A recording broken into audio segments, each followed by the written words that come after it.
आरक्षण अयोग्य के सर पर ताज धर जाता है और एक योग्य मनुष्य भूखा प्यासा सड़क पर मर जाता है। गुणविहीन शासक हो तो अनुशासन कैसे होगा? गुणविहीन शासक हो तो अनुशासन कैसे होगा? सिंगों के बेटों पर भेड़ों का शासन कैसे होगा? सिंगों के बेटों पर भेड़ों का शासन कैसे होगा? नमस्कार, मैं आकांक्षा मिश्रा श्री शंकराचार्य टेक्निकल कैंपस छत्तीसगढ़ से जातिगत आरक्षण के विषय में अपना मत रखना चाहूंगी। शोषित पतित दलित के उत्थान हेतु 1932 में गांधी जी और डॉक्टर भीमराव अंबेडकर जी के बीच हुई संधि के परिणाम स्वरूप आरक्षण अस्तित्व में आया, जो दलितों को ब्राह्मणवाद की मजबूत चंगुल से आजाद कराने, उन्हें उनका अस्तित्व दिलाने के लिए एक सराहनीय प्रयास था। परंतु ये प्रश्न मैं सभा के समक्ष रखना चाहूंगी, क्या गरीब सिर्फ दलित है, सामान्य वर्ग नहीं? क्या पेट सिर्फ दलितों का है, सामान्य वर्ग का नहीं?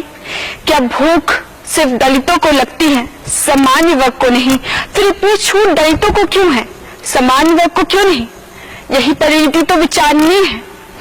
जब आरक्षण 10 वर्ष के लिए लागू हुआ था ताकि दलित अपने पैर भारतीय सरजमी पर मजबूती से जमा सके, परंतु आज की तस्वीर तो कुछ और ही बयां करती है। दलितों ने इस कदर इस जमीन पर पैर जमा लिए हैं कि सामान्य वर्ग के पैरों तले जमीन हिल गई है।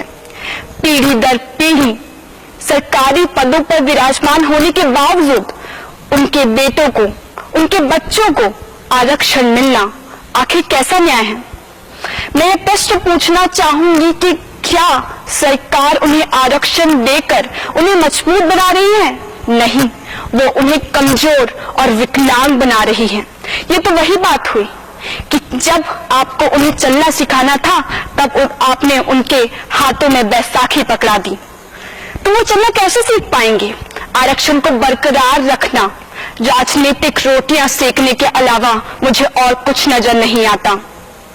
एक नई पहल, एक नई सोच, एक नए कदम की आवश्यकता है ताकि आरक्षण जातिगत नहीं आर्थिक तौर पर किया जाए।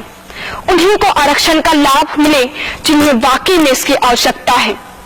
एक डिजर्व इंडिया बनाने की आवश्यकता है, ना कि रिजर्व, जिससे हमें भी गर्व होगा कि वी आर डिजर्व इंडिया। जय हिंद, जय भारत, जय छत्तीसगढ़।